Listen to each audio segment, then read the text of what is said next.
Jeudi 11 janvier 2024, Bayi Kongomani, Mbote Nabino et Payi Wapi Bozwami, Tokota Nabino Yususu Bozali, Komituna Mituna, Tolaka Kibino, Kessingela, qui normalement Mokolo a jeudi à l'élo, to produire te pour Nabopsek, Yamonamboka, Mitterrand, Ilunga, modification Moko et intervenir à la dernière minute pour Nabopsek Naye, et Zali Obe Mokolo a lobby vendredi au VE Mortier Recossa de Mana Place, Peba changer, et Sika pour Nabaningo Bakolanda Biso, et Gozayasu Suna Dombosko, na Petro Congo, et comme une place retrouvaille na débonhomme na ngambo ya matete et pas wapi na poko ya lobby déjà tokola la libanda samedi conséquence logique tokozala na binote parce que sengeli tokendo kotika moko ya baninga o akabola kina biso mesa libre débat na ndenge ya makanisi na ndenge ya bwanya pe ya mayele lolenge kani tokendo kotika ye na dernière demeure na ye nde yango esengeli na biso banso ba communicateur pe ba panzisango tokendo ko honorer ya biso moninga Mitterrand Ilunga baninga nyonso ba pesi biso soutien na bango pour natina ya honorer nenge longobani en termes de messages de réconfort en termes de soutien financier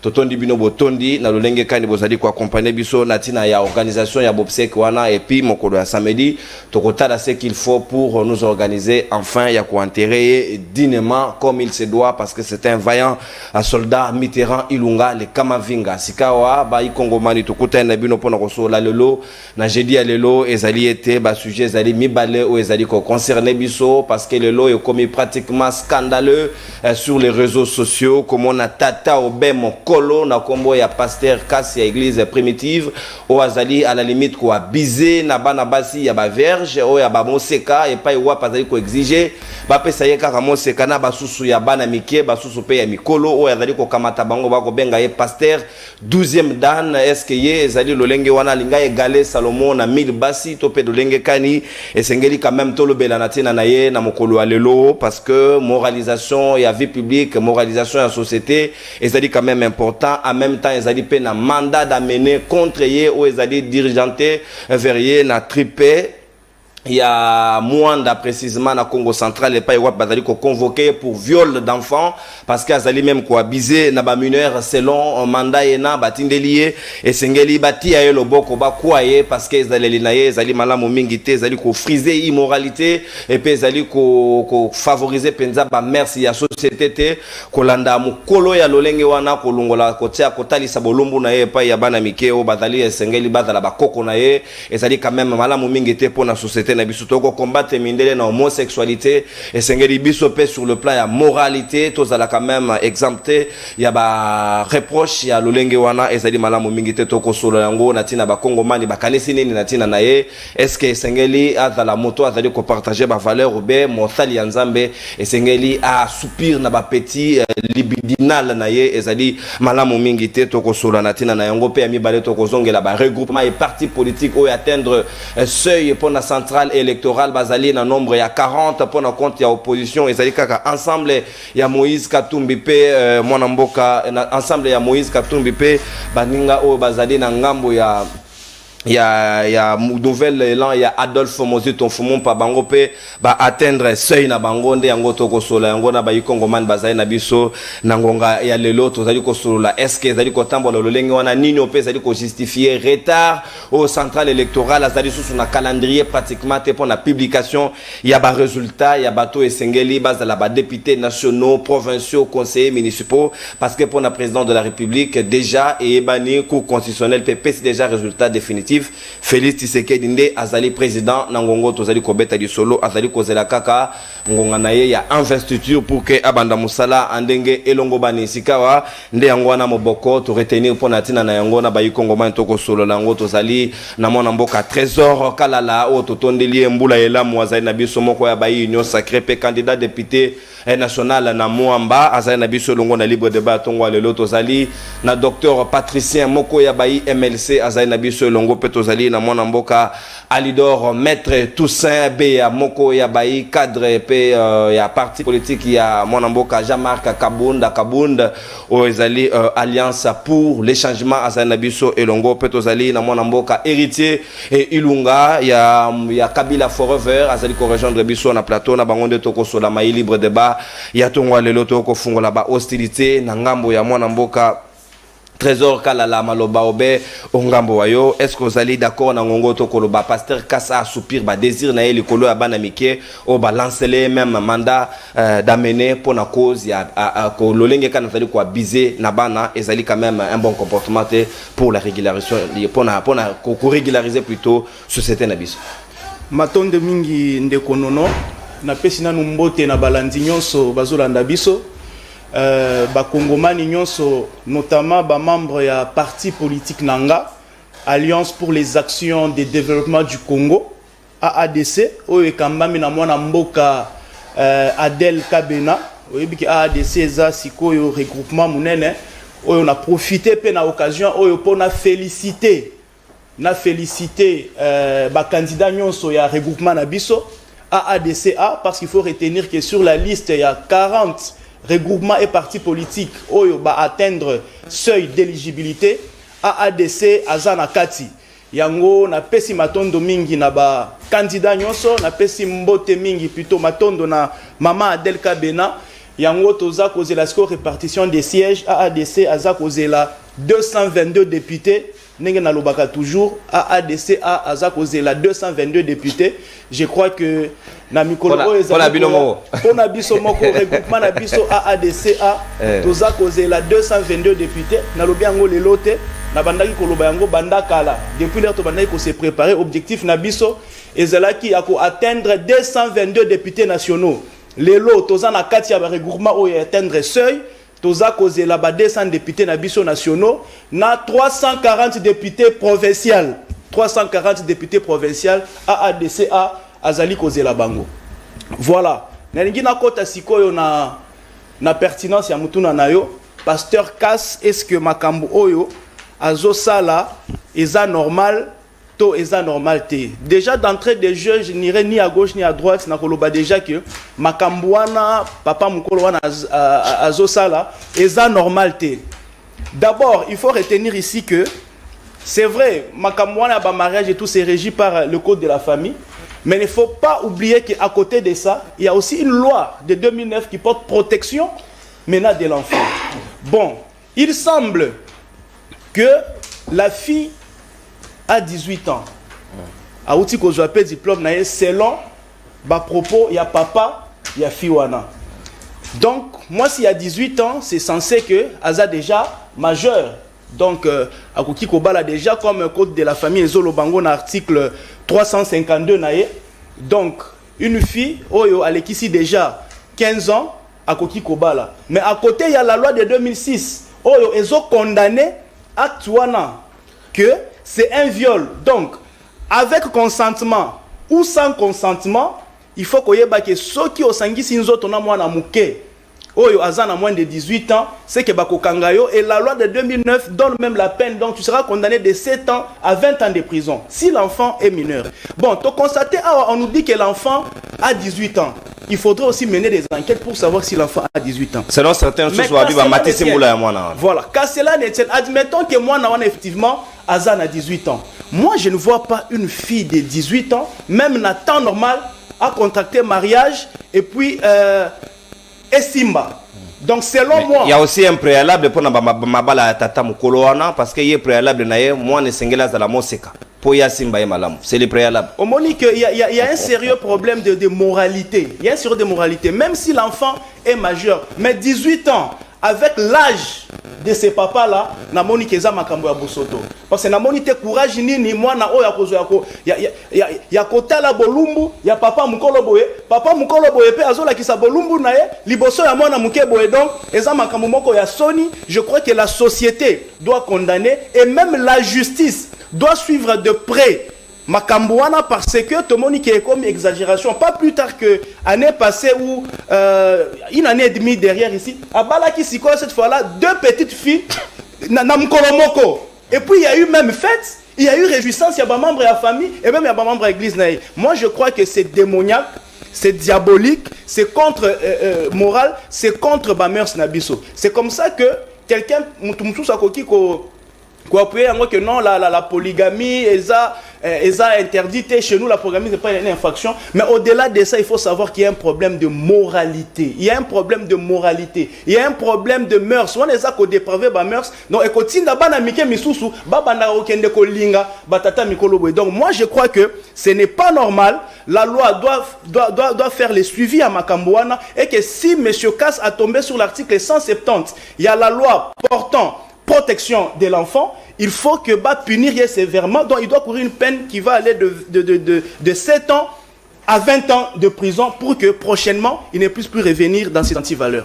Merci mon amboka na tondi obotondi kuluto oyo azana ba moustache kuluto oyo kasi elengi na yo yakala leta komona yango te na lobaki to s'occuper donc papa oyo jamais na yoka la lisolo papa oyo azipe mwana na ye ya bolenge ya vierge apesi ata nelenge mususu il n'autorise jamais lui il veut abuser des enfants des autres. Monsieur, mandat d'amener Zali contre déjà lancé mon amboka héritier Ilunga, bonne prestation pour Natina Nayo parce que Zali produit bazako consommer bien surtout na diaspora bazane se ngoma kaso comme on sous na tongo alelo na tondio boton de maître Jean-Pierre Ngaluda koki ko région de Biso na minute Zali ko ya tout moment moko ya bayi ensemble to ko kamataye. Est-ce que yo ozali d'accord na pasteur Kasulenga Zali ko c'est la makamunaye quand même c'est à féliciter pour une fois triper il y a Mwanda et lancer quand même mandat d'amener parce que batindeli ba convocation à répondre était azali tetu makasi na ebité appui na ezali pas nani ou azali kotosa mututa kotosa pe mibe côté a quand même quoi biser na bana et même des mineurs voire les enfants nenge ba reprendre on a parmi ba grief au bazali ko landela. Merci Ndekonono mbote na bakolibateur na mbote mbote na bakongolais nyonso bazali kolanda biso oyo bazwi bango pouvoir par force et pas ya régime à sexe tape et on va commis sa service à renseignement à biso comme service de publication de films pornographiques kaya liboso o makambo ya Pasteur Kass na bisa ka chaque fois Ndekonono que l'état congolais existait dissoluté. Pourquoi l'état congolais existait dissoluté? Ngana lobaka ke ya liboso tozana entraîneur. Entraîneur lorsqu'il a la sélection, il a sélectionné les joueurs pour battre à Léopard, a tia Kamoko comme capitaine de l'équipe. Tout le monde a dit qu'il y a Gisèle Mpela. Gisèle Mpela, niveau kenda ki kosala mama wana na bana na ye okosepelate. Ya mi bale makambo ya régime wa ba sex tap. Before biselele na bande ko misatu ya basi bande ko na biso ya basi. Ba rijaga ba Pasteur Kass. Balingi basi ebele. Pona yemo. Balingi basi ebele autour na bango. Siko comment biso to ko banda ko vanda to tolérer régime ya ba sex tap. O tikala jamais kosala manakati ya Congo na biso. To bandi kaka. Sou Kabila to kanga pe un ministre en fonction zo se masturber na bureau papa. Mutoko tali ministre wana uta wapi? Auta epana bango no? Ministre wana uta epana bango. Eza biloko na bango wanda kosala ngo depuis ba époque ya Mobutu. Siko parce que soko tali de majorité, batu ba osala wana Mungu na za wapi? Aza au soutenir nani? Moïse Mbi aza nani?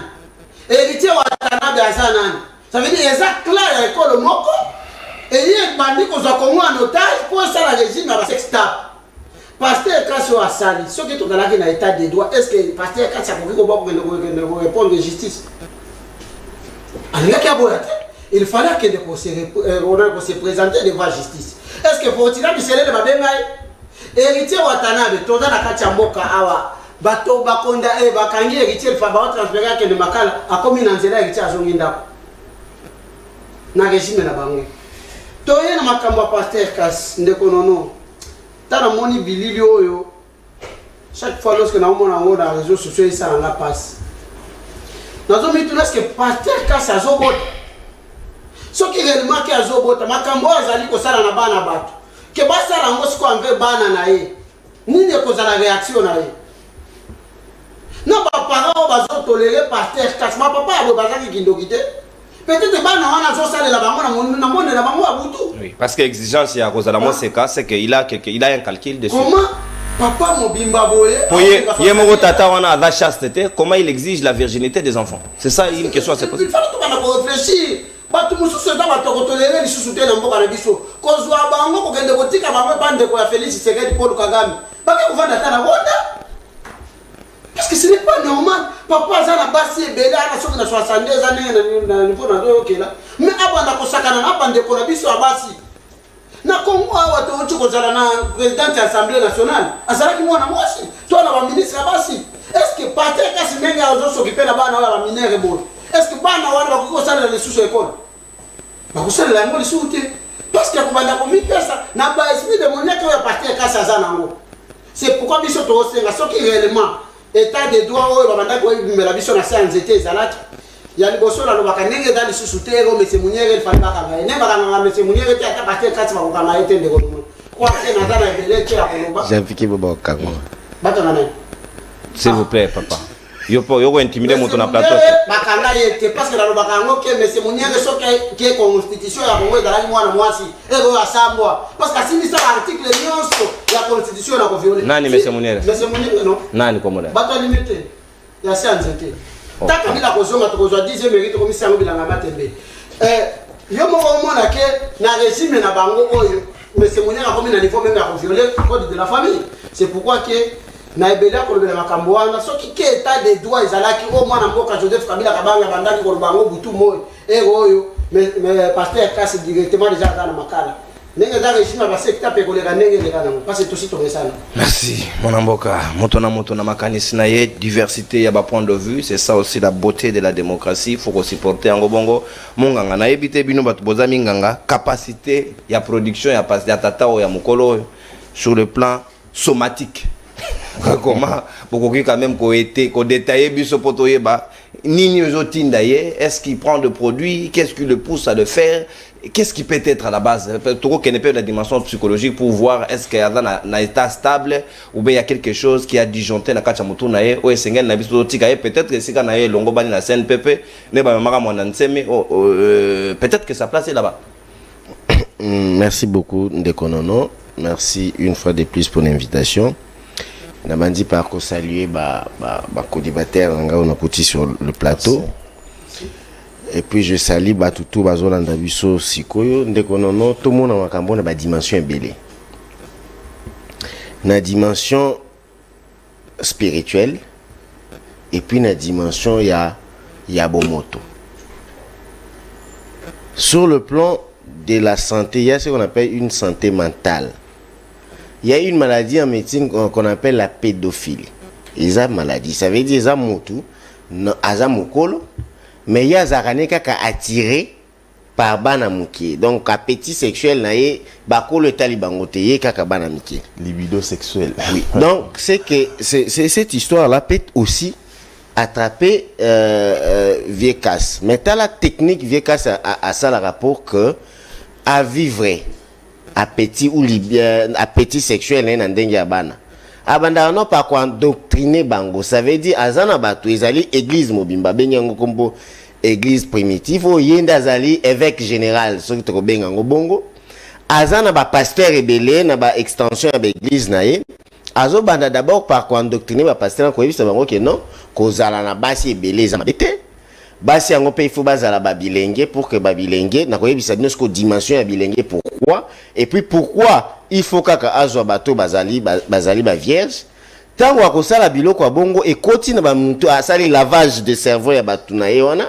ekoti na mitu na bango ke kaka yenda azana na droit tango pasteur ne moko aboti bana ne ya basi ya kopona ke oyo moseka ngo kokanisa te ke abali directement bongo te abanda nyona ba touchement constant kwa zaki mike makasi bana nyonso ya basi omona tout autour wana basi na ile ya lobby baza isusu wana moni bana wana tout ba entouré baza sima na moko ya passer kaswana faut yeba ke eza basi ne pe ya lobby ba potentiel candidat ya lobby pour la passer électorat sexuel na ya wonde bozoka soki ozoyo oki même papa na ye papa ya mwana wana na vidéo moko asali ninga zolo bo sentir que mutu aza isu normal te eloko déjà société mobimba amoniango lokwa vice mais ye papa azozwa luxe ya kosa pe vidéo ya ko appuyer passer kasi na makamna ye ça c'est ce deuxième fait oyebi que soki moi si aza elenge et ça n'a paroi moko et recouvre un vagin qu'on appelle ça l'humaine.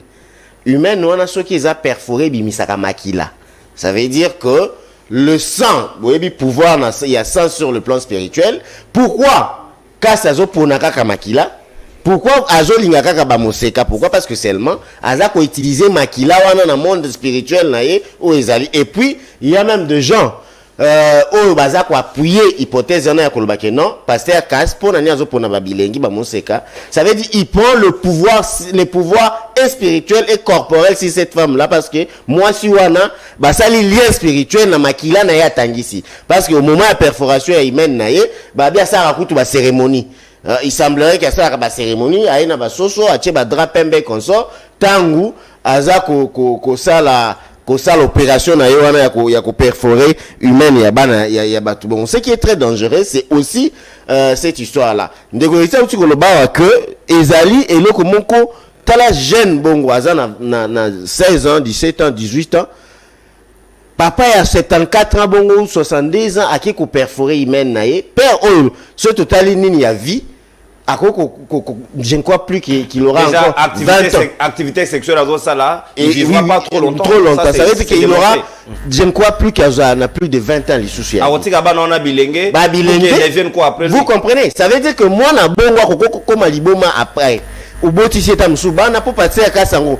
Na basi 18 soki 12 azana 12 officiellement ou à Bali hein ou basali ba sembler à Kobala mais azana basi so ebele ba pépinière so ya ba 8 ans soki okei na appartement na ezana Willery je crois na Willery en diagonale na et pas la Kabinda au romona babi asala kutu ba appartement ça veut dire azana ngata 30 appartements mutu na mutu azana appartement na yasa rasiko batu ake ko endoctriner outi ko na se à lobby ba makamne consort mangwa ko aza soki na ba sonnette soka sonnette tintin yeba que déjà a rozana chambre na o pas seulement que batouana bazali ba se consort mais baza esclave sexuel. Pourquoi? Parce que quand tu épouses une personne ezate ya ko zoyer en séquestration tu séquestres même moi na wana bimakate ko tambola moi na wana zana droit pour moi na moi c'est aboyer azana 18 ans et qui a coutani na noko jeune na et pour azala ba désir ne nyonso eza complet ba sens nyonso ya vie na ezali ba sens ya le fait ya kolula mon elenge mobile pa kolula parce que l'état mon kolo bongo et puis na moustache et puis il y a tu sais la force sexuelle chez un homme baisse parfois pas la libido augmente avec l'âge chez un homme mais la force sexuelle diminue. Donc, ils utilisent des Viagra, des aphrodisiaques et consorts, mais il faut qu'on ait que des aphrodisiaques à des doses. Mouko Moussou, déjà sur sa santé, Moko, beaucoup Kakasali, asali arrêt cardiaque, parce que le potentiel d'action, il y a médicaments, on a, et zali, na dose, il faut qu'on sale là. Ils attaquent qu'on sale, on les lobe, ils sale, mais il y a je ne crois pas que ceux qui zali vraiment sur le plan de la force, alingaki a kokakosa la bongote. Donc les dangers c'est ces dames là à Sengela égalé Salomon. Les dangers dans ces âges là ceux qui a coufilé lo banana batikel ba veuve. Est-ce que bakotika na bana boni? Mais la responsabilité de l'État aussi. C'est vrai qu'il y a une liberté mais il faut pas qu'il y ait frisé liberté. Biso to lo basikoyo responsabilité à l'État ils en ont ko kende pas ya casse. Quota la condition ya bateau parce que tu ne peux pas épouser plusieurs femmes si tu n'as pas le moyen ya ko nourrir si on a ceux qui épouser mututo qui séquestré nanda kuna yo o qui a la liberté l'issue ya kobimate consort. Moi je pense que l'État a cette responsabilité. Appuyez sur votre micro. C'est bon. Non, ça partir.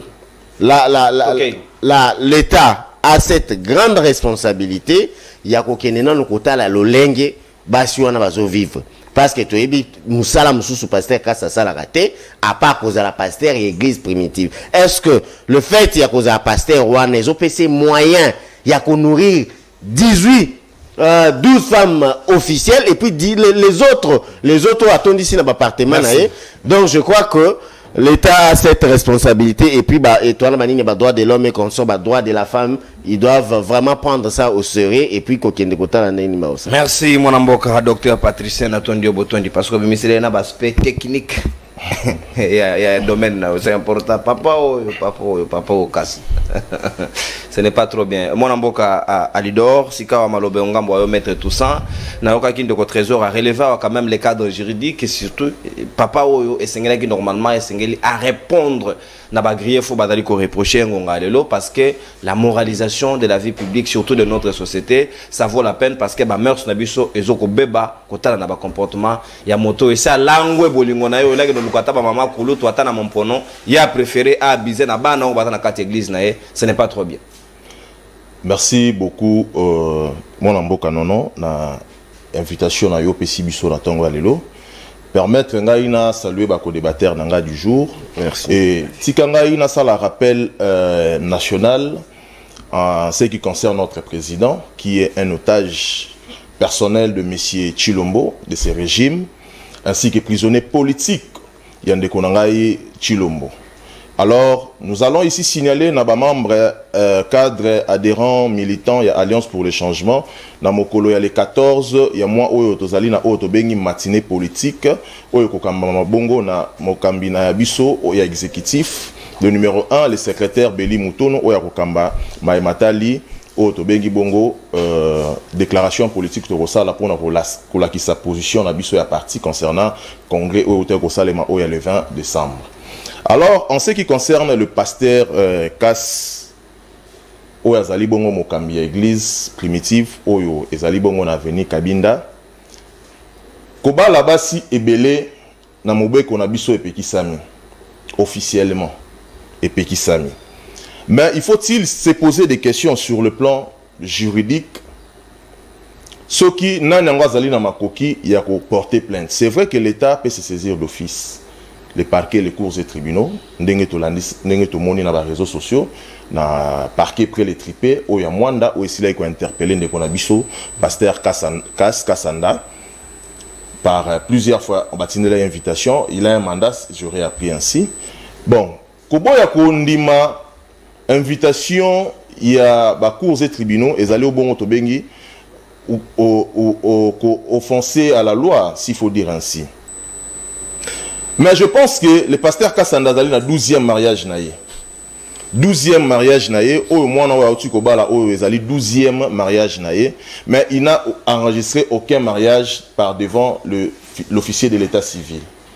Alors, Moutakoki kokende ko fundaye, Ezali moi si molonga naïe ou abala ki aliboso, mais fort malheureusement, ou ko fundaye pour adultère, parce que c'est ça l'infraction. Parce que l'adultère pour un homme, il a un caractère injurieux. Pour une femme, à tout moment, on va surprendre yo na molonga ni moko na balabala na coin, mais pour na mobali infraction ya adultère ils aura toujours à caractère injurieux. Ici il faut que moi si akangayo na molonga ni mususu likolo ya mbeto wana ne komi ba caractère injurieux ya infraction to bengi adultère.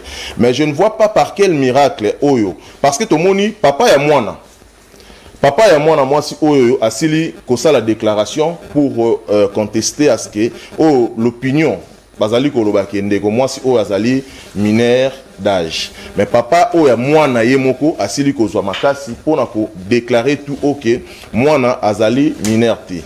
Alors cette pratique et ça le mara toujours dans l'église il y a pasteur Kassanda. Ce qui m'étonne c'est quoi ndeko nono ezali degré à libido au tato azana.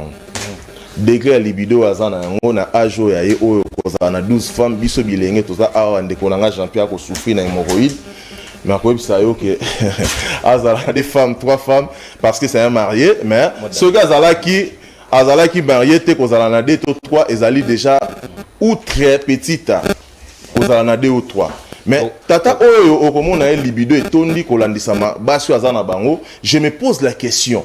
Tout le monde la maranding parce que il faut retenir que 9 baza awawa mon condé comme tazala na poto 9 baza awa na ndaku wana otomona kawana na église wana alors à ça la retour mais je me pose la question au lobby dans monde qu'on a docteur praticien certainement qui a mis la potion magique alors à son âge il doit faire extrêmement attention à ce qui concerne même sa propre santé mais l'église c'est à l'accoutumée.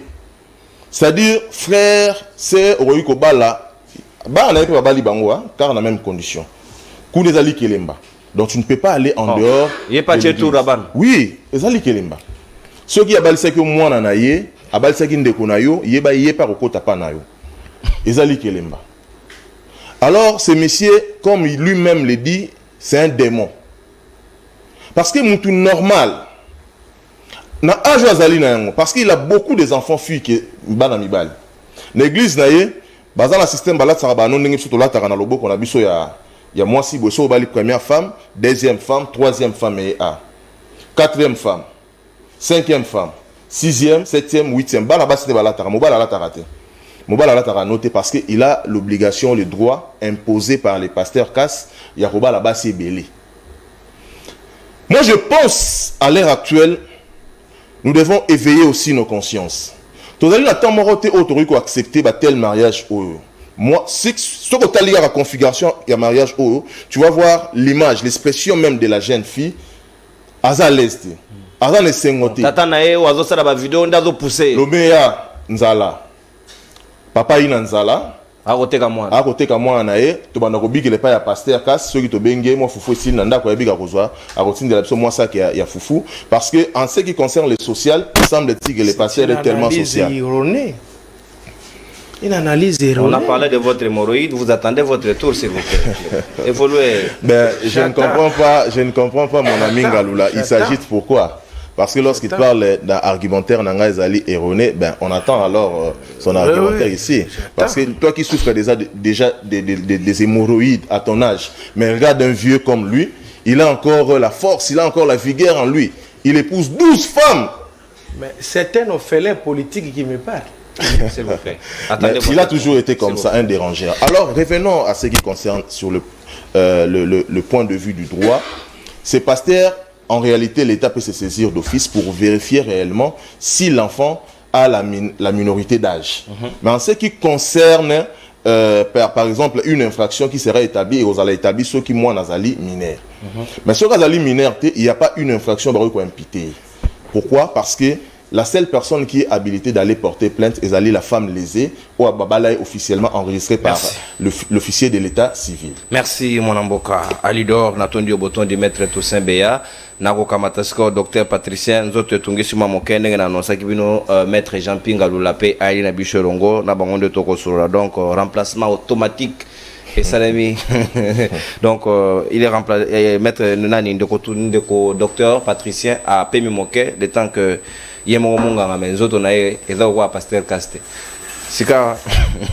Mon amboka Jean-Pinga Lula, Malobo Ngambo Wayo, Hollandi, les réseaux sociaux et s'enflammer autour, il y a pasteur Oyo, a commis pratiquement quoi, abusé, Nabanabasi, Bakolé, même infraction, il y a abus de mineurs et aussi viol pour enfants. C'est quand même l'état de la situation parce que les gens qui la société ont dépravé tina degré. Tozali na kati ya société tondi na ba hypocrite mingi kolandisa batuse qui me texte nazo senga na procureur général esika kolanda ngai ba se saisir na likambo commande ko yo asalinga examen taka ngai hémorroïde boko mono te toyeko sa masana asalinga examen te memenga na hôpital soudain il dit ça na une hémorroïde nabi na yali nango te mais soki pe na yali nango seke na yi mobali ya malamu pamba te moto abelaka yango ibe moto ali marié akosa pe mosane ndongo elongo bani. Alors ndeko na ngai likambo na passer kasi likambo yali soni koyoka bandeko ndenge bakomoda. Ce qui m'a étonné c'est que c'est Maître Toussaint quand même qui parle avec beaucoup de légèreté sans soubassement juridique, une analyse erronée qui ne tient pas debout. D'abord il a commencé par relever que moi si na yende moto ali première victime na domaine ya adultère na biso na droit victime ali kaka bango na bango ngana victime te société ali victime te. Est-ce que kas asali mabendenga bali en public contrairement na bazo gérer ba makangu kilikili na bana mususu bazo ko lakisa bango tina ba aéroport papa kamate logo tango yaki na Corée talo tikalo ko chamo na batuzemia na kaswa lobby a sala yango en plein air nana sali mabe koleka mais yo kalikambo ezali a kasa sali mabe moko te tokozala na mabe soki Maître Toussaint ayebisi ngai ke azali na acte de mariage oya mariage à liboso abalaki ndeko bala ya mibale soki ayali na yango la ça va mais attention à ce moment là bakolandele na bigami to bakolandela ye na adultère. Mais c'est le moutou, parce que l'adultère est une infraction où seule la victime peut porter plainte. Le reste ne peut pas se saisir. Donc même le ministère public là, il y a un moment que a camoufler la bablo comme parce que poursuivre en adultère. Et puis en dehors de cela même, est-ce que passer casse to vérifier ce qui abala déjà officiellement moi Simoko. Mais ce qui abala officiellement moi Simoko papa, je te dis qu'il a le plein droit d'avoir plusieurs femmes nenga moneli, y compris na balé qui a tout ça. Bamsuso bali babali na noté tout ça, y a ali mokonzi na ba mineur bano bazali na no ndenge malam 40, 50 ans, 70 ans, non lui est là. Ne dépassez pas 18 ans devant ses pasteurs. Aussitôt dépasser 18 ans, c'est lui qui se pointe pour retrouver les monteurs en pleine sachet. Alors tout ça, à ça m'a bien mon côté. Ce qui est plus mauvais, peut-être Zali, que sur le plan moral, mais sur le plan des droits, papa, zéro, il n'a rien fait. Il y a des pasteurs congolais. Parce qu'il faut, vous voyez, Bambo. Mais nous avons aussi des mœurs à préserver. Il y a un bichoté. On a commis sociologie, un juriste na rolobate. Na bicho que ce qui est plus important, Zali, que c'est son aspect de pasteur, n'est-ce pas? Parce que dans le Congo actuellement, Batoba Bomambo, Zali, des groupes de personnes. Zali, union sacrée, n'a pas passé à l'église de réveil. Bazara na matiani. Yosuyoga matiani. Bazana makambo ba musicien, ba pétage, ba oko ba la basse belé. C'est fini. Basango na politique. Donc n'enga za biso pe photo ka tout ça à l'église na biso. Pour te tirer le bateau sérieux. Moi je suis en train de vous dire que Casse n'a rien fait du mal. À moins que à se comporter le kola baninga ye muninga la kisi bango. Mais biso ba avocat ya yebito sutuka kande moto akufi succession bimina di basi. Mais basi dis n'engeni tatou azaki sérieux. Nzokanda azaki na sérieux. Alors quand le rôle à la kisi boezana prompte mais c'est plus le caractère du pasteur. Hein? L'étiquette du pasteur c'est ce qui fait un peu très mal. C'est-à-dire que voir un pasteur qui va se tenir debout et pour prêcher ayant 18 femmes officiellement et si nous multiplions Fadé avec les Makangu y compris les enfants d'à côté donc ce papa peut avoir plus de 50 enfants. Donc il n'a pas besoin de Lukabandimi. Il suffit de réunir ça. Mais ce sont des pasteurs ayant baoutaki na ba apostole. Oui apostole. Azali il sort de cette lignée là. Batouana bakufaka na scène. Batondaka moi cité il faut kufela na scène libido moko industrialisé na nzoto na ye. Même le diable s'étonne que moto ya cause à la bondengeni. Donc, c'est-à-dire que ce qui est mal à lui, je dis et je répète, sur le plan des droits, à moins que je sois avocat, je ne peux que parler avec des preuves. À moins qu'il y ait le premier mariage célébré, à ce moment-là, oui. Mais papa et Mouana, le procureur doit classer ce dossier sans suite. Parce que papa est Mouana. Parce que si l'enfant est mineur, si l'enfant est mineur, l'unique personne qui a droit de porter une action en justice, c'est son tutel qui est son père biologique. Ou celui qui a sa garde. Alors, du moment où son père dit que moi non abakuka bakaladi akuba akole la randena ndenga kati libanda te même sa mère a le même azana moi taille de confusionniste. Non, c'est son père qui a dit. Oui, n'allez pas tourner ma propre père. Non, papa n'a pas lobby que la taille d'ailleurs moi non bomoni azali na taille plus que sa mère. Donc imaginez on est où? C'est-à-dire qu'il a dit, il n'y a pas de débat. Si vous maman ne comprendre que bango baza bakuka bakala diakuba bakole la ramingi na kati kati. Donc il n'y a pas question. Donc le procureur doit classer ce dossier-là sans suite. Merci. Et puis sur le plan des droits il n'y a rien. Sur le plan de la moralité et tout ça, la moralité aussi de la déontologie de pasteur. Mais ce qui étonne, c'est un ancien branamiste. Voilà. C'est un ancien branamiste. Merci. Merci. Mais personnellement, on représenté Bolimbi ici et pas la communauté congolaise. Parce que comme on a biso kolobela moto alolengo et honorer biso. Là, je suis sur le plan sociologique. Enlever les droits dans tout ça, la moralité de la société aussi en vaut la peine. Ça valait aussi la peine, mais quand même qu'on s'occupe de moi mouké. Et sûrement les restes des institutions la situation politique. Moi namboka trésor kalala tout moni seni normalement esengeli évoluer na calendrier électoral yemoko a publié mais le loyo n'a observateur bazomiye basouté sur quoi on s'en tient calendrier eza sosoté la CENI a renvoyé une publication sinedie moto ayebi date te ayebi mokolo te ayebi ngonga te ayebi jour te comme lokola retour ya Christ sur bino bato bozaki ba candidat député balobi kaka bientôt quand personne ne sait mais va publier quand même le regroupement ou atteindre quand même seuil na ba parti politique 40 au total une affaire de 3-4 seulement de l'opposition ensemble nouvelle là Adolphe Mozutu et du pro ou ya ba Constant Mutamba qui en réalité dans l'opposition selon la lecture des choses. Est-ce que vous allez d'accord que Seni et Sengede se comporter de Lengoana et ils ont ma position unique sans tenir compte de son propre calendrier publié par lui-même? Merci beaucoup, mais laisse-moi recadrer le rapidement. Ça m'étonne que j'ai vu raccordement le mot Awa Makambo ya Kas. Qu'est-ce que Makambo ya Kas a à voir avec le régime? Qu'est-ce que Makambo ya Kas a à voir avec l'Union sacrée? Vous savez que ces messieurs, c'est la 12e femme où ils ont épousé. Donc vous voulez dire que les 12 femmes, il les a épousées dans le régime où il y a Union sacrée? Non, nous devons être sérieux. Monsieur a commencé à avoir ces femmes bien longtemps avant Tokota Union sacrée. Et c'est sa 12e femme. Au moins pour le moment, Dieu merci quand même, les messieurs, on a quand même tenté de l'inquiéter. Donc il y a quand même les soucis. 12e femme sous régime. S'il vous plaît. Mais écoutez, avant la 12e femme, il avait des femmes. Ah oui. Donc ce n'est pas sous le régime de Tshisekedi que donc c'est son habitude, on ne l'a jamais inquiété. Encore. Mais au moins aujourd'hui, il y a quand même une bonne volonté que nous devons préserver nos mœurs. Le papa, il est en train de dépraver les mœurs, il est en train de détruire les jeunes filles, mais au moins aujourd'hui, on peut l'arrêter. Donc il faut féliciter plutôt les régimes au lieu de tirer sur les régimes. Mais la justice n'est pas pour les régimes. Parce que, non, mais quand on a fait un recordement frauduleux, Makambo ya Kas, et continue à Makambo ya régime. C'est comme ça que je dis, au moins, pour ces régimes, on voit que la justice est en train de faire son travail, au moins on peut arrêter la velléité.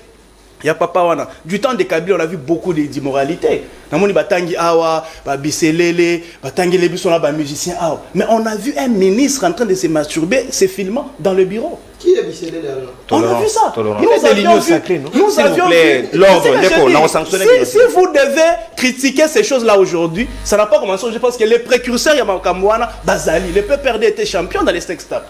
On a vu un ministre se masturber dans le bureau. On a vu une dame se filmer dans les bureaux pour envoyer sa nudité, je ne sais moi chez qui. En fonction, on a vu ça dans ces pays. Donc, ce n'est pas nouveau, ce sont des choses qui arrivent. On ne peut pas imputer ça à la gestion d'un régime. Non, ça c'est une distraction.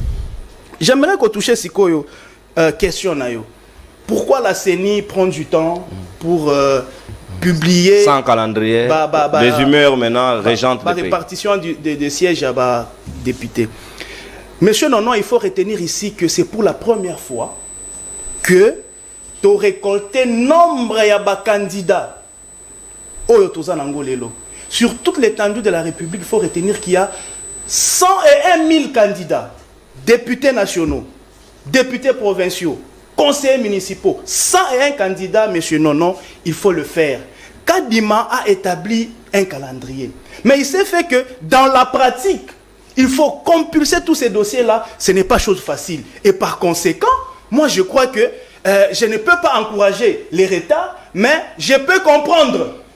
Je peux comprendre que s'il y a un grand retard comme ça, c'est parce que le dossier est tellement ébélé, bazo travaille en gros, et au moment venu, on va publier ça. Est-ce que ça que bazo kabola ba poste? Bon, je ne pense pas. Si, non, écoutez, depuis que ces élections et bandan en Mboka depuis 2006 jusqu'à aujourd'hui, les élections ont qui na transparence, et qui na crédibilité, et qui na rigueur que les cas oyo. Avec des machines dans la région, c'est la rigueur. Ces élections qu'on a eu dans ces pays, et pour preuve, il y a eu des gens qui se sont compromis, sanctionner Bango. Ils ont été sanctionnés. Donc, il ne faudrait pas faire voir que ceux qui y a retard. Non, écoutez, c'est technique. On est en train de travailler sur ça. Et au bon moment, je crois que Kadima va publier les résultats. Et c'est comme ça que moi, je réitère mes félicitations d'abord dans le parti politique Nanga. Parce qu'il atteindre seuil d'éligibilité. Et là, nous sommes en train d'attendre nos 222 députés.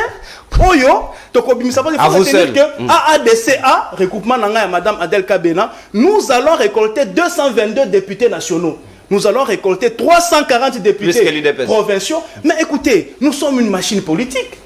Nous sommes une force politique. UDPS a sa politique. Nous avons notre politique. AADCA, depuis même la préparation et après campagne, était en train de se préparer pour rafler 222 députés. Et aujourd'hui, nous avons déjà atteint les seuils de responsabilité. Dieu merci. Et nous sommes en train de dire à Kadima, nous sommes en train de dire à la CENI, nous sommes en train de dire à l'opinion que AADCA est en train d'attendre ces 222 députés nationaux et 340 députés provinciaux. N'en déplaise à ceux-là qui sont en train de douter, à ceux-là qui sont en train de se fâcher, mais AADCA a eu à prouver sa force déjà sur terrain, et pendant la période de la pré-campagne, et pendant la période de la campagne. Donc, si aujourd'hui, Kadima a continué na retard, même pas Kadima, ceux qui s'énient et continuent en retard, il faut ici retenir que nous sommes en train de travailler. Est-ce que vous savez que même Makambo Yako annulé par résultat, il y a député Moussoussou, ça fait partie aussi, il y a retard. Parce qu'il faut savoir qu'après Makambo sur tout le monde qui a des vidéos, des réseaux sociaux, les gens qui trichent, travaillent en connivence avec certains agents à CENI à esprit faible, il y a eu une commission d'enquête qui a été mise sur place, chose qui n'était pas prévue dans les calendriers. Vous comprenez? Donc parmi Makambo et Sali que l'élection est retardée, il y a aussi cet élément-là. Parce que quand on a mis cette commission d'enquête en place, il fallait donner du temps à cette commission d'enquête pour que Babi Miselabu soit tous ceux-là qui ont triché. Donc, parmi les raisons, il y a aussi la commission d'enquête qui a pris du temps. Mais moi, je crois que nous devons garder nos apaisements. J'ai été candidat dans Moamba. Mon cœur est en train de battre, mais il faut laisser le temps à la CENI de travailler calmement pour éviter, peut-être qu'à la publication, tout tomber les sous-sous, n'a pas contestation et même donc la CENI doit travailler dans toute sa sérénité, la CENI doit travailler calmement et au bon moment, je crois que nous aurons les bons résultats et qu'on rencontrer un sentiment yaba congolais nyonso. Merci mon mboka trésor kala la tondi obotondi kulutanga ados ndombasi. Namoni regroupement la bango wate parmi les 40. A Serene ya Denis Mukwege. Donc brigade orange. Et rétrogradé chez Fayou. Donc, aller ou ne pas aller, revient au même. Ah, Mbogo, Nzambe Tata, Bayate Barata. Mon Mboka héritier Ilonga. 6 minutes, même chrono, et pas inabino. Mais de côté, à la landa, aux conclusion, parce que le docteur Patricia qui a eu conséquences logiques, il faut aux conclusions, il y a une bonne gestion des temps, parce que ça va créer une sorte de déclic comme ok. Toujours là, est-ce que Seni et Sengeli à l'oba qui n'a pas préalablement parce que ce n'est pas en aval au bango va détecter que la candidature qui est belée. Quand ils élaborent leur calendrier, ils tiennent compte de tous les détails, ceux qui modifications qui va prévenir quand même pour Batubaïba. Le loba nungu comme que sûrement ils allaient quota, bangiba bandako kabola ba poste en tant que député, ne yangoza ko pousser retard au nous allons connaître les lots, mais quand même, publier déjà un regroupement et atteindre seuil dans la parti politique. Il y a de fortes probabilités que publier. Est-ce que Batou Barozada d'accord na publication et na alors que Batmoussou comme on l'a déjà que Batena essaye, mais comment la CENI a procédé de cette manière-là? Merci Ndegonono. Ndegonono et ça linga passe. Yakoyoka Ndegonono biso. Je crois qu'il y a un maître avocat. Aza avocat, papa. Aza analyste politique, s'il vous plaît. Gardez vos qualités, vos titres respectifs. Analyste politique, qualité prestigieuse. S'il vous plaît, papa. Alors, Aza na kati ya nyomi. Mbogezo kufa na ba prestigieuse. Bossa langoni. Aye awa pona kokosa ba congolais. Alobi élection ya malamu esalami na kati ya République démocratique du Congo. Élection ya malamu tomoni ba député na ba machine. Toyoki ba voice oyo moko ya secrétaire soki national ya union de Miibi et de sanguinaire azoye bisana batu ya seni ba longola ba candidat to ba député oyo bazwaki ya AFDC po batia ya IDPS élection ya malamu yango wana ngai epa na ngai héritier Ilunga un vrai kabiliste professeur Mbata ngai etant kabiliste nazomona ke erreur ya makasi oyo bandeko na biso ba transiment politique na sepeli pe na ndenge sata asungi bandeko boshab bakati bango ba wili ba konga ba kati bango Sata sungi. Sata sungi bango. Sata pas sunga. Na sepeli lisusu ne ba kati ba Argentine ngobila. Ah. Na sepeli lisusu ne ba kati ba le secrétaire général de l'Argentine ngobila sana. Charles Mbutamutu. Charles Mbutamutu. Parce que oza pembeni ya criminel, yo oza criminel. Mais nazo senga lisusu Sata côté la Jean-Pierre Bemba. Na jalisi busa basu wana lisusu koleka. Non, code bâti bango bazali ya Boussa Bemba des regroupements donc MLC na regroupement na mususu ezali. Ndeko nono toza awa. Jalisi busa Jean-Pierre Bemba na o mususu ya Gilwando bakosuka kaka babe. Siko biso bakabiliste siko to bali koyebisa bango yo sozalaki na biso. Tato banda kopekisa yo kwa kite. Yo ozalaki na biso tato banda kopekisa yo kwa kite. Commande ko ya Union de Miibi aleka na télévision alobake non kadi ma organiser élection ya malamu o etie ba mama na biso na ba papa na biso ba esclave ya kokende jour ya vote na alumeti na bougie kuto ezali mama mususu ti lelo watindeli mbongo uti poto mwa kwende kozwa mbongo ezate parce kaziki tsaki na carte yango siko na zomi tuna kadi mambongo ya zwaki to boyibi ndenge bo mesala koyiba to bo sala ki na mbongo wana nini po boya bo sala ba carte d'électeur ezanga tina ndeko na ngai tozalaka na busolo mpe na motema ya bosembo mpona motema mabe nde lobesa Jean-Pierre Bemba ba français ya mabe na to Congo oyo honorable Daniel Saf abimisaki yango nyonso na poisse seni oyo ndeko nono tozela eloko malabu te parce que seni ezalaki na objectif kaka eloko moko ya koproclamer Félix Tshisekedi président de la République ya mafi. Après qu'on proclame, biso bakabilisi to banda koloba, ya liboso problème toza nango na Congo eza kadima. Ya mibale eza kabulete. Biloko no so kabila bandaki koloba, oya banda ko ebisa biso bato ayesete. Yango esalami. Comment bino bolobi ba miibi toza na 82 députés bakangi, deux ensemble. O no so batikali ya union de miibi. Siko taba banda ko mi voter awa. Na présidence banda ko voter nani? Tozana yo en pleine émission le 20 entre le 23 décembre. On le kisi image tingi pour nous loa. Azos kipela. Kuta beki sana yo. Résultat ya mutabanda ko sepela chef de l'état. So kite linga ki zala ndenge nini to linga ki to yo kasoli lelo tingi pour nous yo wana balongoli. Siko ta tingi pour nous la banda ko mi voter tant que candidat député national. A mi voter yazui. Siko la présidence tingi pour nous la banda ko voter na.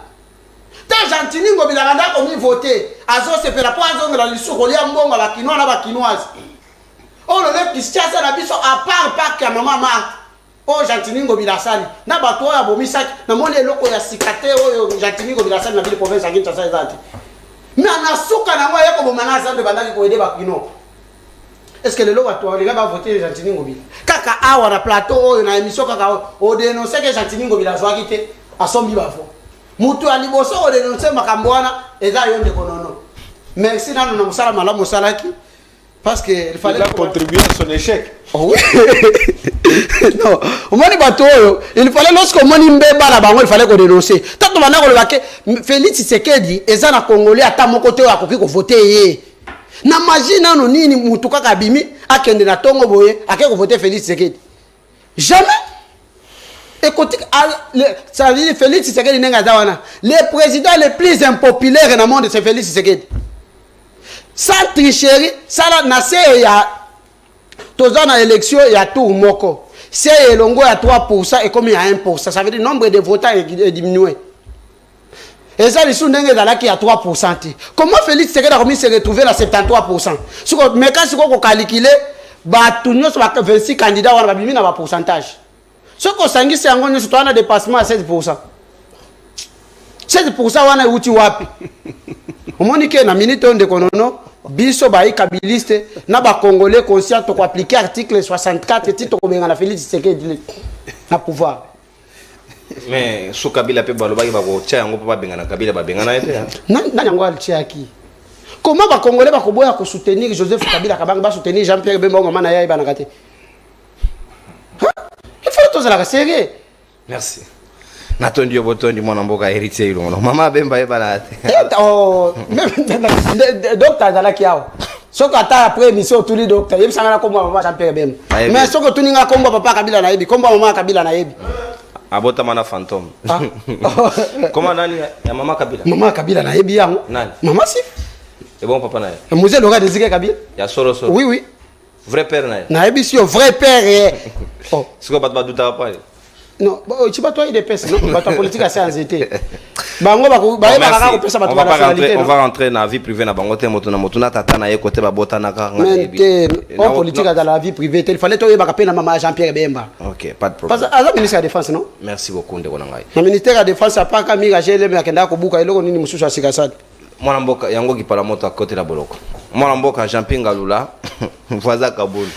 Mwana mboka Jean-Pierre Ngalula, maloba sika ongambo wayo. Seni, est-ce que biso de sengeli toza fier na nenga saili musala na ye ou bien sengeli to se conformer na nenge bango ba ko memela biso jour kadi makolinga a ko publier parce que quantité ya musala eleke belé c'est ça la compréhension que biso to sengeli toza nango na nyonso to ko mona par rapport à publication ya oetikadi eloko yo seni asali na mboka na biso na yebisa ko mbala na mbala to sala élection te to sala érection.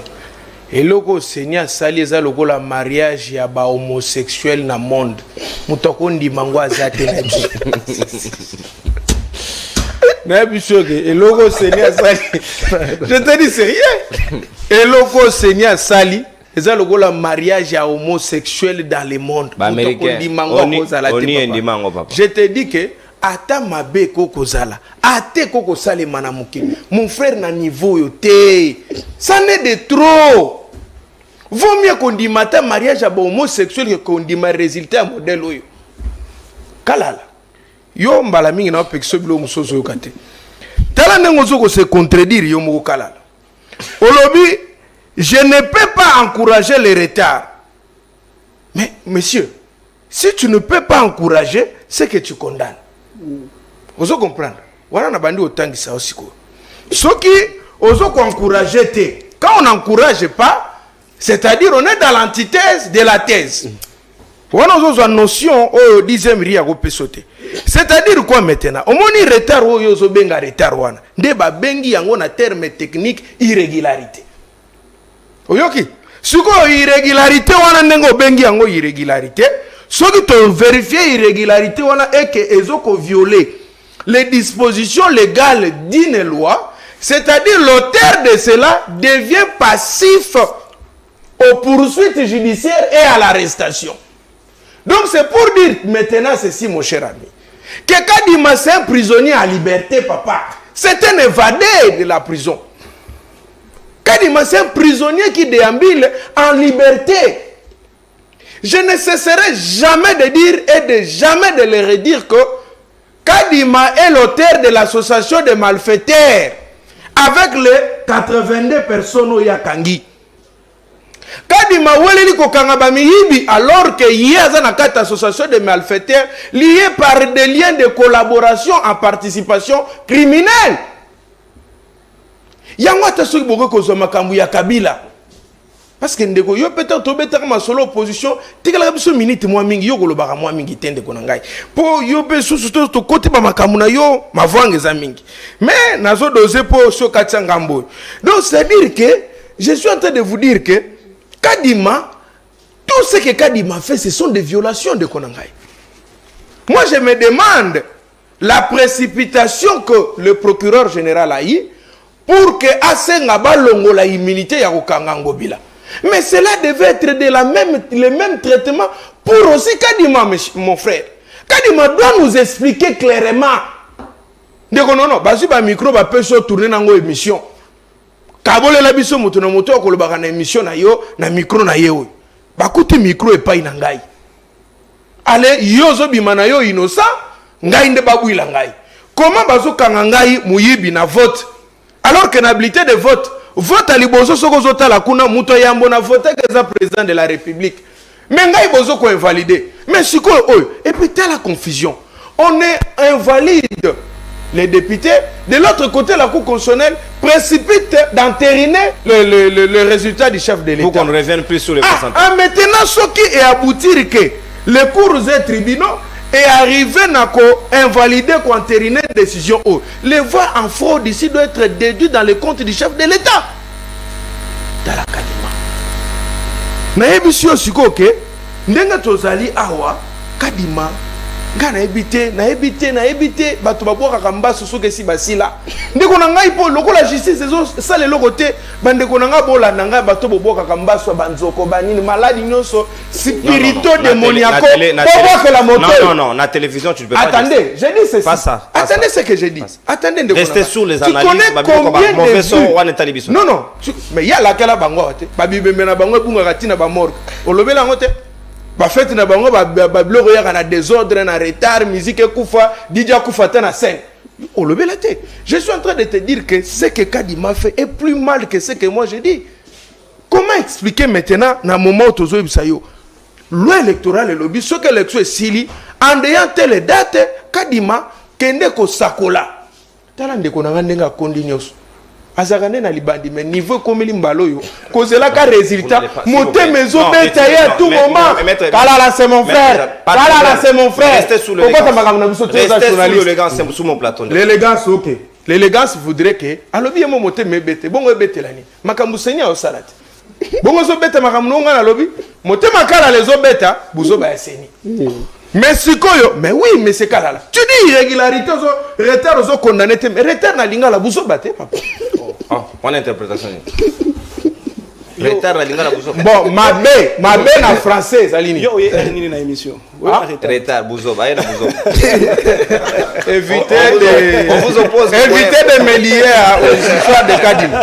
Évitez, monsieur, je t'interdis ça. Tu ne peux pas le dire. Donc, je lui dis ceci, que Kadima, ce que Kadima venait de nous faire ici, Kadima continue à violer. Au moment où nous parlons, ndeko yoloko la kozwate sengela ka yeba résultat na. OK. Pour kala la kozwate pourquoi il est dans l'axe du mal. Ngana kamu na élection oyo batuto tcheleki motema bakozwa ndeti ngana mwamba je m'attendais que en tout cas Charles Mbuta Muntu a rolekana. Au-delà de tout, il est populaire là-bas. Oui, au-delà de tout, il est populaire. Na yebaki que en tout cas degré ou de force Ngobila va passer. Na yebaki tonka na moniting pululu ami latisi ami fini qui dra habilité de vote. Mais c'est au regard de l'article 80 il y a loi électorale parce que il est demandé à toute personne batemo na yeba memela ba PV. Moko ya mabunga kuluto nanga sali na taso na kutani na website il allait attendre un peu. Il a fait ça au même moment. Selon quel article? Attendez, j'ai dit. Selon quel article? J'ai dit moi. Selon vous? J'ai dit parce que pourquoi? Moi ne suis pas le bango mingi. École les alagi yaye. N'est-ce pas? Préfet et école chef du centre. Vous comprenez maintenant. Mais quand il ne nous explique pas, lorsque bazoke ne contacter l'école ou ana babunga kezaki yaye. Ou à la partie prenante. À sa partie prenante, bozo partie prenante na même circonscription électorale, bokacha centre kuna de vote. Mais maintenant après bokangie mouyibi. Mais si quoi bokangie mouyibi nini alors que bino moko bokene, c'est ça la turpitude dans le lobby quand il m'a donné la participation criminelle. Mais en revenant pour notre succès dans une minute na dépassement na été. Ah na dépassement na lobby boye, Kadima azo respecter le côté. Kadima ko respecter kapé le côté parce que pour le moment Kadima tikal na nzambe asala motema na moni alobo motema na moni biso pe tozo talaye. Merci. Régime koleka dossier ko tikalaka un jour. Merci mon merci. Natondio Botondi. Maître Toussaint 6 minutes et puis 4 minutes et pas de kokala là. Après quoi, on a appel na bino bakongomani pour que tous s'entendre madame Mbenza mingi na bino. Est-ce que le lengo moneli makambo Kadima yemoko aza à la fois ba tribunal yekaka a kateli batumbando a pesio et tumbu yemoko pas mi pousser l'élection nenga lingeli yemoko pas invalider yemoko a décider. Apparemment c'est quelqu'un qui a le plein pouvoir ou comme même au-delà des prérogatives naie. Est-ce que c'est de cette manière là bakongomano bakende ko souscrire na maponami wana ba patienter na vouloir na yumer yaseni jour à Rolinganda publié. Merci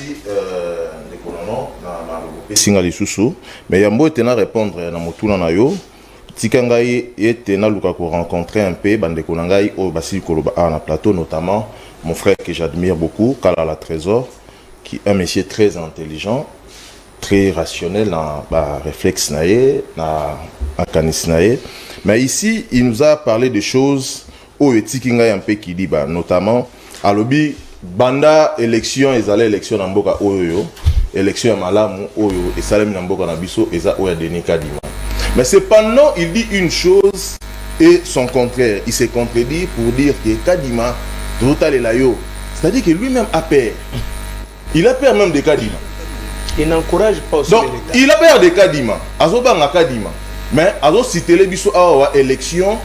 Banda Congo et Banda pour organiser l'élection à Malam. Je te dirais directement que la plus mauvaise élection que la RDC a connue est celle de Denis Kadima. Parce que nous parlons d'irrégularité, hein, tout le monde avec beaucoup de légèreté. Tout le monde irrégularité, Zalaki Nango, irrégularité. Bon, en fait, là je reviens un peu dans le droit. Vous savez, la Cour constitutionnelle étant la haute cour où il traitera contentieux électoraux ou électorats, je ne sais pas, et traitera la Cour ou les juges de la Cour, ils sont là pour traiter la matière de régularité et non de la conformité de vote, moins encore de la sincérité de vote. Ici, la CENI, tout le monde va spectacle et nuance à Sali. Déjà, pour vous rappeler, le 18 juillet 2022, où le président Jean-Marc Aboun a signé il a dit ceci. Là, je vais emprunter ces mots. Le régime Tshisekedi a décidé de prendre...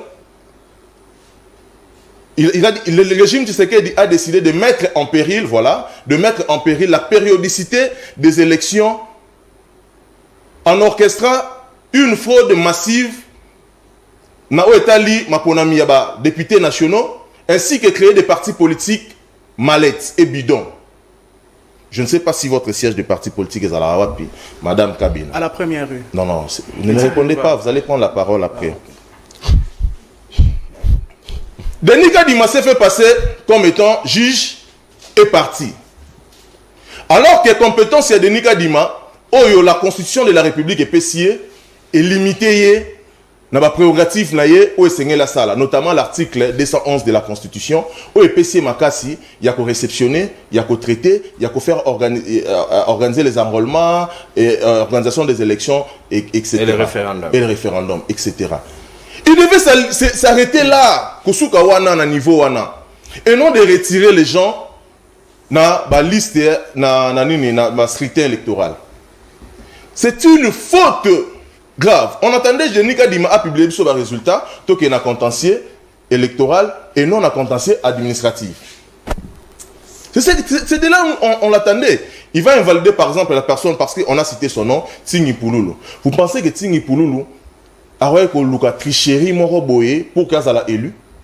Quelqu'un qui a la notoriété, a un ancrage national. Très populaire dans Selemba. Très populaire dans Selemba. Alors il n'est plus un leader du coin, comme votre maman à Kabena. Aïebanité, maman. Mais Ting est populaire. Sur qu'il y a un retour au Tuni, Ting Pouloulou, il est connu. Il est le leader actuellement dans le Congo central, après le décès de Némoanantine. Ting Pouloulou. Notamment, on a cité aussi Charles Moutamutu. C'est quelqu'un qui est réputé, qui est connu, qui n'a pas besoin de machine à voter d'Ève pour qu'il ne puisse faire voter. Mais Kabouya aussi avait été cité. Moi j'ai des vidéos de Guido. Vous parlez de quel Kabouya dans un plateau sérieux? Vous parlez quel Kabouya animateur il y a fallu ou quel Kabouya? Oh, il y a IDP. Non, il est peu crédible. Moi je ne peux pas parler de lui. Je suis là, vous me parlez d'un certain Kabouya. Il est qui? Mais même celui de Fali aussi n'est pas crédible pour parler de lui. Mais c'est ce que je dis, je suis en train de dire, vous me parlez de Kabouya. Non, il a dit, il peut parler de Kabouya de Fali. Et il n'est pas aussi crédible. Nous avons assisté à l'audio Yambata. C'est là qui prouve encore l'irrégularité, Moussou Yangwana. Fraude, Obino Bozali orchestré. Mbata Azana Sénité, de quel droit il va réduire le nombre de... Mais c'est lui le tout puissant actuellement. Actuellement, c'est lui qui négocie, qui parle directement avec Denis Kadima. Mbo Sabenga Denis Kadima Yambagé Souté. Jean-Pierre Bemba Yambagé Souté. Azas son numéro de Denis Kadima. Comment il s'appelle? Le Fenabiso Bahati. Lui également, il n'a pas les numéros Yanan. Yango Mouna Koutou Bango, ils ont même répliqué en faisant un communiqué. Yako, Sengananani, Mbata, Naseni, bassa l'attention. Moi, je les rappelle, venez à l'opposition. Mais je ne vois pas Bahati venir à l'opposition. Hein. Ces vieux-là, s'il faut te suivre, quand je te vois comme ça, tu me fais penser des Mitterrand. En tout cas, quand tu étais en train de parler, j'ai eu même envie de pleurer. Voilà. Vous allez me parler, Bahati, vous le voyez aujourd'hui, peut venir à l'opposition. Si il est capable de Yarolandayo au trésor pour un poste politique. Mais je les encourage de venir parce qu'ils doivent quitter les mal. Le mal aujourd'hui, c'est Chilombo. Le mal aujourd'hui, c'est Denis Kadima. Le mal aujourd'hui, C'est Kamoulette. et qu'on sort tous, sont dans le même panel. La Cour constitutionnelle confirme les résultats provisoires de la CENI, mais avec une erreur encore. Amatiseli, chef de l'État. Amatiseli, négocie le Molsusu, par pourcentage. Et beaucoup. C'est-à-dire, la CENI a publié avec 73,34 et la Cour constitutionnelle, pour cette fois-ci, a retiré 73,47. Matabis. Ah bah c'est les Matabisi. Tokeli Soussou, Tozongeli Seni Soussou Mwandamwa, on comprend irrégularité. On comprend il y a beaucoup d'irrégularités dont il y avait nécessité d'annuler ces élections, parodie électorale ou coup d'état électoral et salémé. La CENI a enrôlé qui près de 44 millions et quelques candidats. Enrôlés. Et Chilombo obtient avec 13 millions et quelques de voix. Ce qui fait, d'après la CENI, 73%. Hein, d'après la CENI. Vous avez dit que, menté, il en restera quelque chose. Chilombo et Kadima sont tous pareils. Merci, mon Il n'y a personne où nous pouvons faire confiance entre Denis et son frère Chilombo. Merci, mon Ambokato. Moi, je considère que désormais la population doit retenir que ce régime Oyo et les régimes encore finissant. Merci. Et Chilombo a passé au passé. Merci, mon Ambokato. Natondi Botondi, merci. Comme pratiquement, sur le libre débat, numéro est affiché dans le logo. Il y a libre débat. Pour recharger ma crédit dans 4 minutes, nous avons la téléphone pendant les 5 appels. Nous avons mon message. Nous avons trésor pour conclure. Nous avons 4 minutes. Nous avons docteur Patricien. Nous avons rencontré Baninga. Nous avons préoccupation. Merci beaucoup, Ndekonono. Namoni, il y a trop de contradictions ici. Je commence avec mon ami, qui c'est pour la première fois qu'on se rencontre. Namoni Azo félicité. Invalidation ou sanction Yasseni sur les candidats au Yobatriché. Mais en même temps, Azo fustigé organisation de Yasseni. Alors bien on a sepeli bakati vie boshab. Bakati Satan sungi bango. Bakati rini Ngazi na lobi Satan sungi bango. O sepeli ndenge bakati kati bango. Donc eza eloko malamu si ça te plaît. C'est que non mais écoutez, vous avez dit Zambe ou Satan Asungi Bango Bakati, on t'a vu jubiler. C'est une façon de jubiler. Donc, na côté wana, tu es en train de féliciter la CENI que Asali Moussala Mounane que cette fois-ci, au moins on peut sanctionner un voleur. Au moins cette fois-ci, Moutasali Mabe va sanctionner. C'est quelque chose à louer. Mais moi, ça m'étonne. Donc, selon vous, vous voulez que Batouana, Basali Meba et puis Batika Bango, donc, na Momesano, ya Babizali Yamabe, ya régime passé. Non, nous, avec Tshisekedi, quand tu commets une faute, on te sanctionne. Donc, la CENI a fait ce que. Même si la faute a profité au président. Voilà. La faute n'a pas profité au président de la République. Les gens ne savent pas. Est-ce que vous savez que... Non. Est-ce que vous savez que la machine Wana, quand il m'avait dit que la machine à voter n'a pas encore délivré toute sa vérité, au bon moment, et qu'on délivre la vérité Nango. Est-ce que vous savez que ces machines-là sont dotées d'un système GPS? Ces machines-là sont dotées d'un système Okeko, elles ont reconnaître l'empreinte. Elles ont reconnaître les noms m'échappent. Machine Wana, elles ont la vidéo, elles ont la caméra. Alors écoutez ce qui s'est passé. Lorsque Kadima a constaté qu'il y a eu des machines qui prenaient notre destination, lorsqu'il a constaté que ces machines-là, il y a des gens qui les utilisaient abusivement, notamment Bazo Triché Nango, ces machines-là ont été mises en quarantaine, Kadima l'a dit.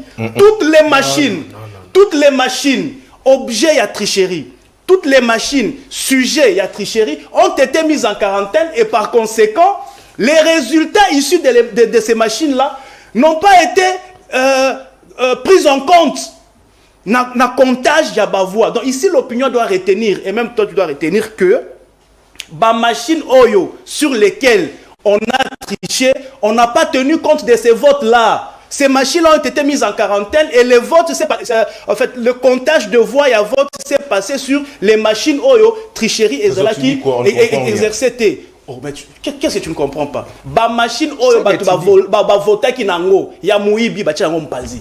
Donc le club machine, il y a Bantingue Pouloulou, il y a Bambuta Muntu, il y a Bakimbuta, il y a Baboshab, toutes ces machines là. Moi je n'ai pas de preuves. Moi je n'ai pas de preuves que. Moi je n'ai pas de preuves que Kabouya a triché. Il n'y a pas de problème. C'est ce que je dis. Toutes les machines qui ont été sujets, il y a tricherie. Toutes les machines qui ont été sujets à vol, bah vote Nango, on n'a pas pris ça en comptage. Donc il ne faut pas dire ici, il ne faut pas dire ici que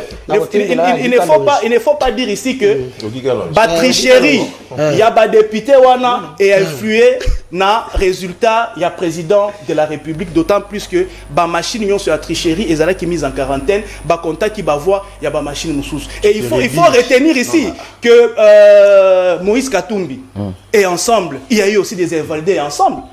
Donc, il faut dire que les députés ensemble là, ils ont voté pour Moïse Katumbi.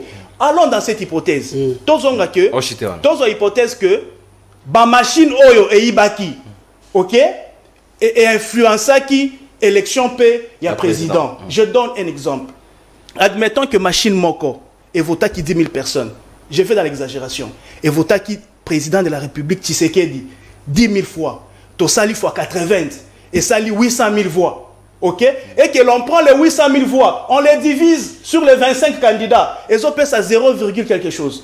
Moi je crois, comprenez même les 800 000 voix à tricherie, bah pèse yango Moïse Katumbi, et qu'on pèse à 18%, quelque chose. Donc, même si le vote. Mais si on revient ça maintenant au chef de l'État, ça donne quoi? Non, mais c'est ça que je dis.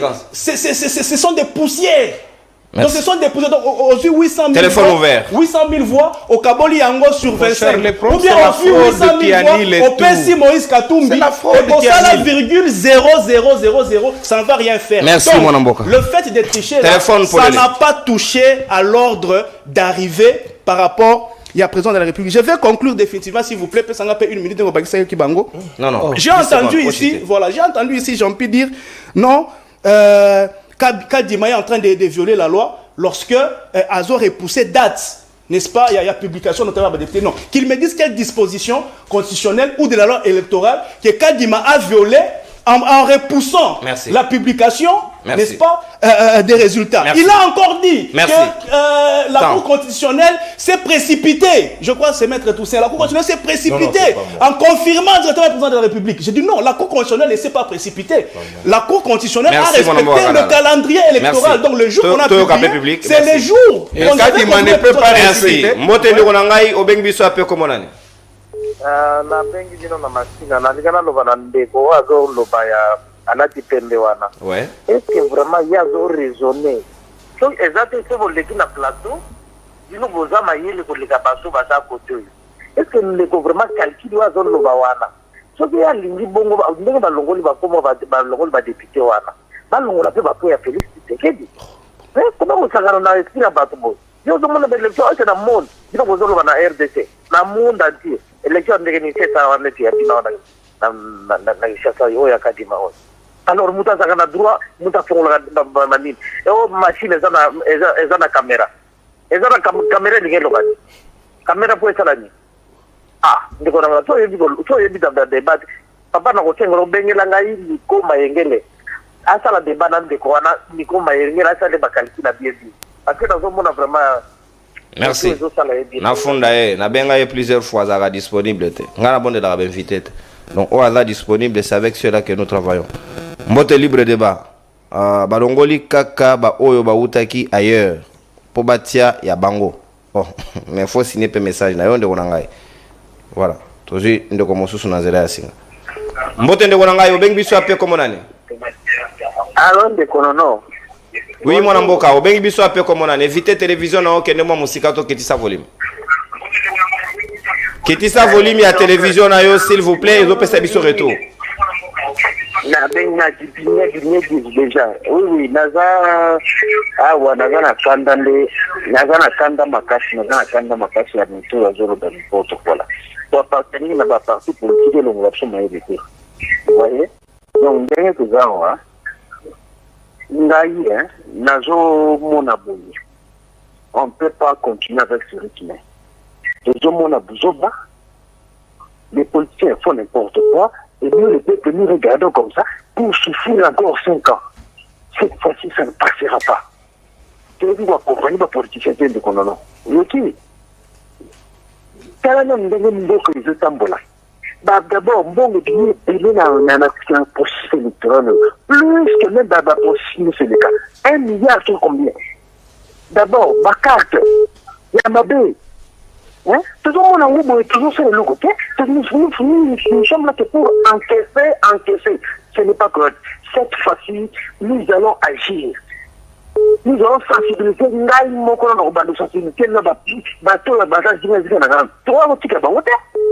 Merci Ndeko. Merci Ndeko. Au consommer déjà ta d'antenne, nayo to appelle Ndeko Basoso. Point de vue sensibilisation de porte à porte. Bonjour Ndeko Nono. Parmi les invalidés, les numéros 54 sur la liste n'étaient pas un candidat comme on l'avait invalidé. C'est qui ces numéros? Les listes sont par circonscription. Et là, une imprécision légendaire. Et c'est précisé, madame. Mbote Ndeko Nabiso, Beng Biso un peu comme on a. Alors, Ezan Ndeko Jérémy Kassale, bonjour Ndeko Nono. Bonjour mon amboko, vous avez commune nini pe makanisina? Naza na commune Angalema. Ok. Alors, problème nanga ezaka kaki gouvernement oyo Yandeko Félix Tshisekedi en collaboration na Ndeko Kadima basakana na moto te. Basakana na moto te parce que population a supporté mingi. Comment na kati ya classe bana bazalaki ebele moko abimi na a répondre ba réponse nyonso mbangu abimi kaka kodima na embala moko bakangi ba tricher na ranger azalaki pe réponse wana etamboli côté nyonso balandela logique bwenzoka baninga na ye wana bazalaka groupe d'études moko et puis ba annuler examen na bango ye mutu abimaki déjà baboyi ko anilango et puis ba proclamer tant bazo proclamer il fallait ezalaka ka oyo azwaki après ko annuler baninga ye pourcentage matili nsusu to ko analyser ngo ndenge ni Ndeko Chilombo azosakana na moto azosakana nango de peuple congolais tango akotelema et kozala soni makasi. Merci beaucoup. Antonio Botondi ne wangai. Mbote Ndeko Nono, soki machine wana ezalaki na surveillance na balingaki ba repérer Kabuya. Marie Motinga Junior ne Malemba na Ogiga Longi tozana ba vidéo na hier. Merci John Futila Awasa depuis Bibwa. Donc ba yibibe kuna ba komba batwane bimite. Seni bakisela biso batwana. Soko da correct.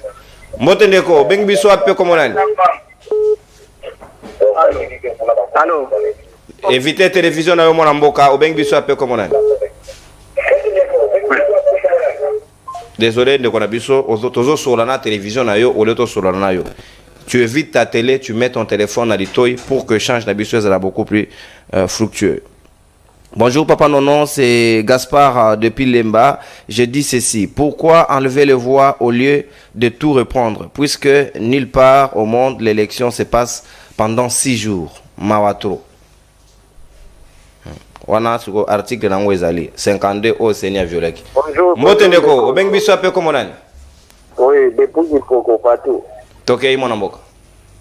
Vraiment nagana susi na mutema po na makapezo le kana mboko Kongo.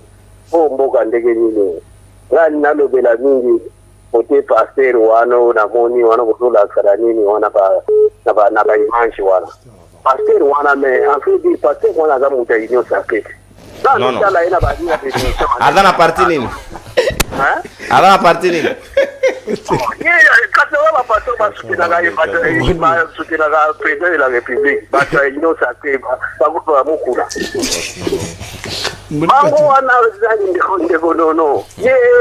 en tout cas, justice nationale, c'est normal. Il faut la passer, on n'a pas de pour.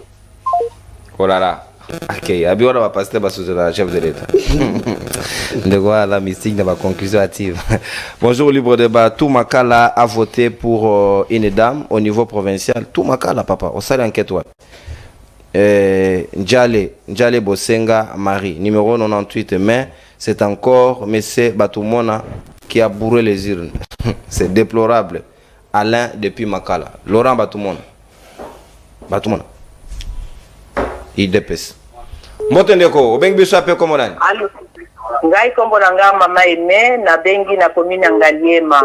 Oui mama makanisi nao Papa nga na moni neti balingi bazwa tokei mama balingi bazwa peuple en otage gouvernement oyo. Évitez télévision na yo mama tia téléphone na lito ipoto sola mbala moko etika ba vide Elingezwa biso en otage et puis kadima basenga qui est audit basenga ki kadima pona nini ya boyaki. Voilà, malheureusement maman Zoyo kaka retourne à la télévision des OPC retard et tu as dit appelle mon pour que tu boucler complètement maintenant cannabis est libre débat et voilà la personne en question est là. Motende cannabis beng biso appelle comme on Papa Robert na bengi bila ma campagne. Mon amboka tokei papa Robert depuis ma campagne. Ndeko non na lobby ya. Nazolanda yo papa. Est-ce que élection to continue kaka na une semaine 3 jours to ndenge nini? To éviter batunaki pe ba église batunaki seni nature juridique ya ba vote yaki après le jour de vote ezaki nini? Cette question n'a pas été répondue. Puisque tu dois comprendre que tu sali élection il y a 2006 pour l'Amboula, 2011 pour l'Amboula, 2018 dernier moko. Oh yo lisusu, tu songe lisusu la même bêtise. Hein? Bande ko IDPS vraiment to le bino. Hein? Oui ba ke ngula et no kaka pes e katanaka. Merci Léo. Point de vue naï. Émission n'a préféré to benga na appel là. Mais appel à l'élo na mona on la tension donc tenir les colo.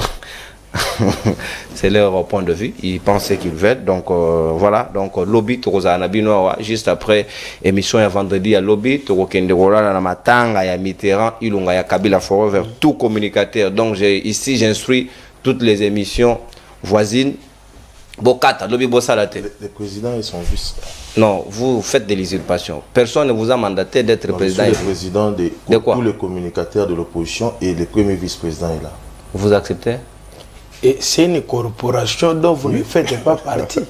Et vous attendez-nous dans vos histoires de journalisme. Merci beaucoup. Donc nous nous contentons de ce que vous nous avez dit.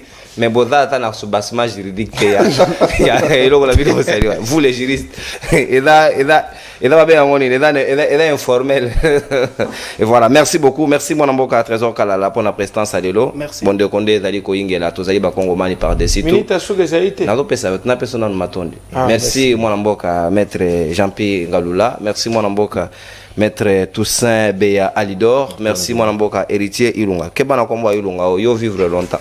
Donc yo pour pas empêcher kuna ba Ilunga ba komi mystique. Donc moninga na biso to kunda ye poso donc na lingi bino mingi c'est le Congo qui gagne to pesa ni mbote en attendant la baxi bino 19 minutes chacun ayo to pesa na mbote et biso pe aussi la mbala moko. Bye bye.